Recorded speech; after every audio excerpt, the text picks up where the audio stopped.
Friends ఈరోజు మనము గీజర్కి సంబంధించి ఏ కాంపోనెంట్స్ ఉంటాయి, వాటి వైరింగ్ ఏ విధంగా ఉంటుంది, అలాగే వాటి వర్కింగ్ ప్రాసెస్ ఏ విధంగా ఉంటుంది అనేది ఈ వీడియోలో తెలుసుకుందాం. వీడియోని స్కిప్ చేయకుండా లాస్ట్ వరకు అయితే చూడండి. అలాగే ఫస్ట్ టైం నా ఛానల్ చూసిన తప్పకుండా సబ్స్క్రైబ్ అయితే చేయండి. అలాగే వీడియోని లైక్ చేయండి. టాపిక్లోకి అయితే వెళ్ళిపోదాం. కాంపోనెంట్స్ గురించి మాట్లాడుకున్నట్లయితే మెయిన్గా హీటింగ్ ఎలిమెంట్ ఒకటి ఉంటుంది, థర్మోస్టాట్ అని ఒకటి ఉంటుంది, థర్మల్ కట్ ఆఫ్ ఒకటి ఉంటుంది, పోతే మెయిన్స్ కార్డ్ ఒకటి ఉంటుంది మనం పవర్ సప్లై చేయడానికి. అలాగే మనం పవర్ ఇండికేట్ చేయడానికి 2 ఎల్ఈడీస్ అయితే ఉంటాయన్నమాట. ఈ కాంపోనెంట్ సంబంధించి ఇవన్నమాట. వీటి వైరింగ్ కనుక చూసుకున్నట్లయితే ముందుగా మనము న్యూట్రల్ కనెక్షన్ అయితే ఇచ్చుకుందాము. ఇక్కడ మెయిన్స్ కార్డ్ నుంచి రెడ్ ఎల్ఈడీకి అయితే న్యూట్రల్ కనెక్షన్ అయితే ఇస్తానికి మీరు చూడొచ్చు. అండ్ అలాగే అక్కడ నుంచి మనం లూపింగ్ టైప్లో గ్రీన్ ఎల్ఈడీకి కూడా మనం కనెక్షన్ అయితే ఇస్తామన్నమాట. ఈ విధంగా ఇక్కడ మీరు చూడొచ్చు. ఇకపోతే మనం హీటింగ్ ఎలిమెంట్కి అయితే కనెక్షన్ ఇవ్వాల్సి ఉంటుంది అన్నమాట. న్యూట్రల్ అనేది నేను మెయిన్స్ కార్డ్ నుంచి డైరెక్ట్గా న్యూట్రల్ అయితే ఇస్తాను, మీకు చూడొచ్చు. ఈ విధంగా అయితే ఇచ్చేస్తాను అనమాట. సో ఇప్పుడు మనం న్యూట్రల్ అనేది ఈ మూటికి కూడా మనం ఇచ్చేస్తామన్నమాట. ఇంకపోతే ఫేసింగ్ అయితే ఇవ్వాల్సి ఉంటుంది. ఈ ఫేస్ అనేది మనం డైరెక్ట్గా ఎప్పుడు కూడా మన హీటింగ్ ఎలిమెంట్కి అయితే ఇవ్వమన్నమాట. కాకపోతే ఏం చేస్తామంటే ఇప్పుడు ఫేస్ తీసుకెళ్ళి డైరెక్ట్గా ఇక్కడ థర్మల్ కట్ ఆఫ్ అనేది కదా, అది రీసెట్ కూడా ఉంటుందన్నమాట దానికి.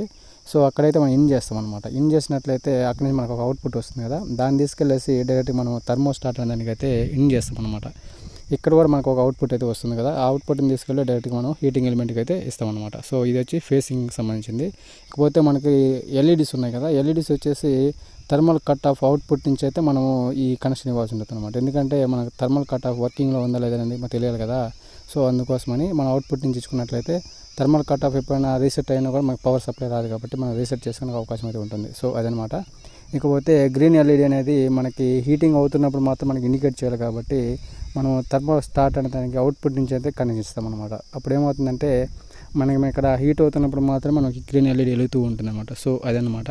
ఇంకపోతే ఎర్తింగ్ సంబంధించి చూసుకున్నట్లయితే మనం బాడీలో ఎక్కడైనా ఇచ్చు అనమాట. గ్రీన్ వైర్ అనేది నేను ఇక్కడ చూపించాను కదా, ఆ విధంగా అయితే ఉంటుంది. సో ఇదనమాట వైరింగ్ సంబంధించి. ఇక వాటి వర్కింగ్ గురించి చూసుకున్నట్లయితే ఇప్పుడు థర్మోస్టాట్ అనేది 100 హీట్ అనేది అనుకుంటే థర్మల్ కట్ ఆఫ్ అనేది 120 రేంజ్ అనుకుందాం.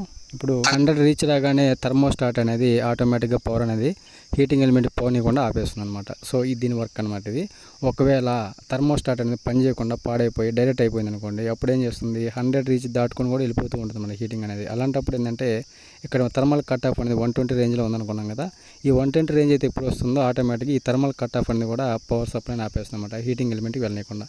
సో ఈ రెండు కూడా సెక్యూరిటీ లాగా మన హీటింగ్ ఎలిమెంట్కి పనిచేస్తూ ఉంటాయి అనమాట.